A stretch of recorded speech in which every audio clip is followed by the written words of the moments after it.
The Tower of Babel. The Tower of Babel may have been similar to the ziggurats built by the Babylonians as places of worship of their chief god Marduk. The Tower of Babel was built on the plain of Shinar, a site probably in ancient Babylonia in southern Mesopotamia, sometime after the great flood of Noah's time. A symbol of man's pride and rebellion, the structure was built to satisfy the people's vanity. Quote, "Let us make a name for ourselves." End quote. Genesis 11:4. The pyramid-like tower was expected to reach heaven.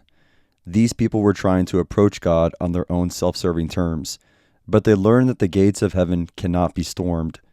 Men and women must approach the holy God in reverence and humility. This tower was built of bricks and mortar, since no stones were available on the flat plains of southern Mesopotamia. The Babel towers appear to be similar to the ziggurats the ancient inhabitants of southern Mesopotamia built as places for the worship of their gods. Both Assyrian and Babylonian kings prided themselves on the height of these pagan temples, boasting of building them as high as heaven. One such tower, built in Ur, Abraham's ancestral city in southern Mesopotamia, about 2100 BC, was a pyramid consisting of 3 terraces of diminishing size. The temple was climbed by converging stairways. The uppermost part of the tower was an altar devoted to pagan worship. God intervened to prevent the builders of Babel from partaking of the power and glory that belongs only to him. The language of the builders was confused, so they could no longer communicate with one another.